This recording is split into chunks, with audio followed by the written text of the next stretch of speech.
on na natin yung circuit breaker. Next, on na natin yung switch 1. At ito namang switch 2. Guys, ituturo ko sa inyo kung paano mag-separate ng supply ng outlet at supply naman ng lightings. Meron ditong dalawang circuit breaker. Yung isa 20 amperes para sa mga outlet at 15 amperes naman para sa mga lightings. Kailangan natin i-separate pag malaki na yung load sa bahay natin. Marami na tayong appliances. Meron na tayong mga aircon, TV, ref, freezer, electric fan. So kailangan naka-separate na yan guys, para pag may trouble dito sa mga outlet natin ay hindi maabala yung lightings, meron pa rin tayong ilaw. So ganyan yung reason bakit i-separate natin yung outlet natin para sa safety. Yung circuit breaker guys, 20 amperes, ito yung previous natin na tutorial. So ililink ko sa comment section kung paano mag-wiring ng tatlong outlet. So ngayon, dito naman tayo sa lightings. So kukuha tayo sa line side ng supply. So line 1 saka line 2, line 1 saka line 2 para masupplyan yung mga lightings natin. Sa circuit breaker 15 amperes, gumagamit tayo ng THHN wire number 14. Yan yung standard wire ng 15 amperes. Meron tayong tatlong junction box. Itong dalawa ay para sa lightings natin. Dito natin ikabit yung ilaw. At ito naman yung splicing box. At ito namang utility box. Dito natin ikabit yung switch natin. So meron tayong flexible hose 1/2 PVC clamp para ma-fix yung mga flexible natin para maganda tingnan. Sa circuit breaker, meron tayong supply na 220 volts.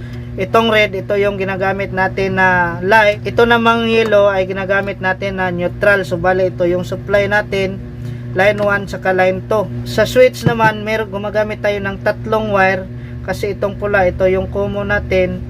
At itong dalawa, return ng switch 1 and 2.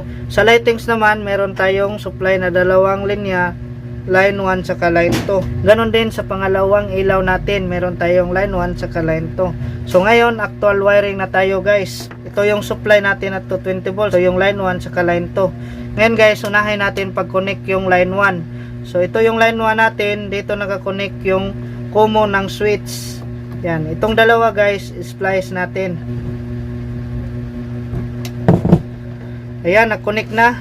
Dito naman tayo sa return ng switch. Ito namang return 1 at itong isa return 2. Return 1 ay papunta siya ng line 1 ng bulb. Ito dalawa guys, splice natin. Yan, na-connect na. Next, ito namang return 2. Return 2, papunta siya ng line 1 ng pangalawang bulb natin. Itong dalawa guys, splice natin. Yan, na-splice na natin. Yan, na-connect na natin yung connection ng line 1. Dito naman tayo sa line 2. Sa supply natin na line 2, dito nakakonect yung line 2 ng bulb 1. At dito rin nakakonect yung line 2 ng bulb 2. So, itong tatlo guys, splice natin. Yan, tapos na natin mag-connect lahat ng connection. Tape na natin.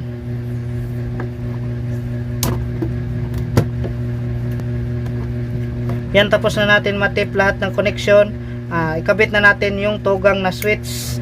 Sa pagkabit ng common ng switch, makikita nyo dito nyo ikabit sa walang marka. Yan na vertical na yan. Ito yung on position yan. So dito nyo ikabit yung common ng switch. So meron tayong jumper dito para masupplyan long pangalawang switch natin.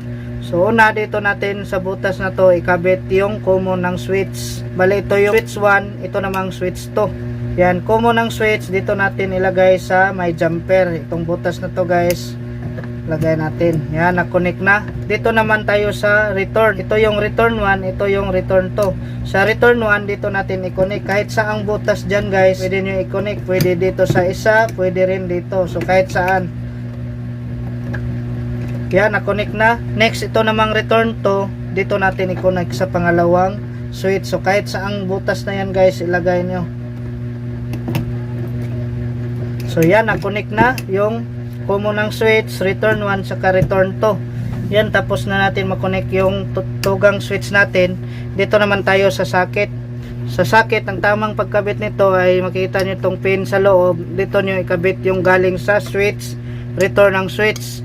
Ito namang 3D, dito nyo i-connect yung line 2. Ito yung return ng switch. So dito natin ikabit sa may pin ng socket. Yan, nakabit na natin yung return. Next ay ang line to naman, dito natin ikabit sa threaded ng socket.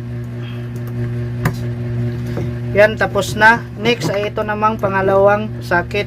Same lang din yung connection. Ito yung pin niya sa loob ng socket. Dito nyo ikabit yung return galing sa switch.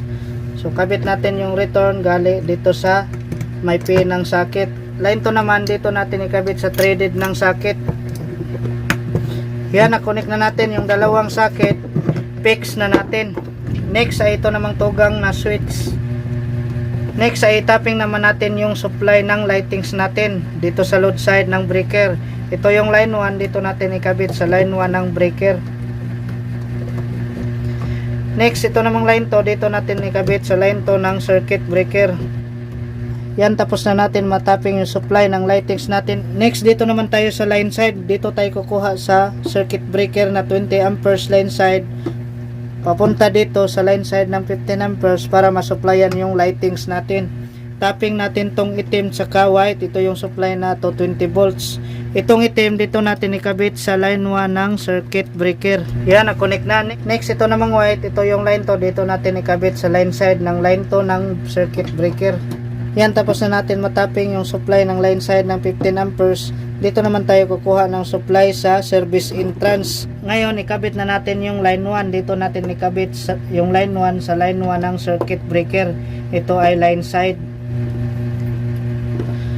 Next, ito namang line 2. Dito natin ikabit sa line 2 ng line side ng breaker. Yan, tapos na natin matapping yung supply. Balik na natin yung cover. Next, ilagay na natin yung bulb. On na natin yung circuit breaker. Next, on na natin yung switch 1. At ito namang switch 2.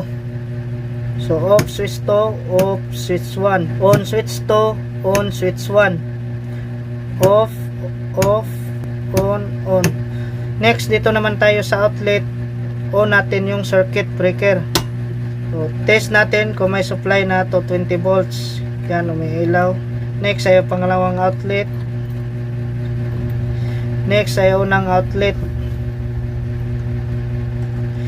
Yan. Kung nagustuhan mo ang video natin at may natutunan ka, huwag kalimutang mag-follow, like, share bilang suporta sa ating video. Salamat!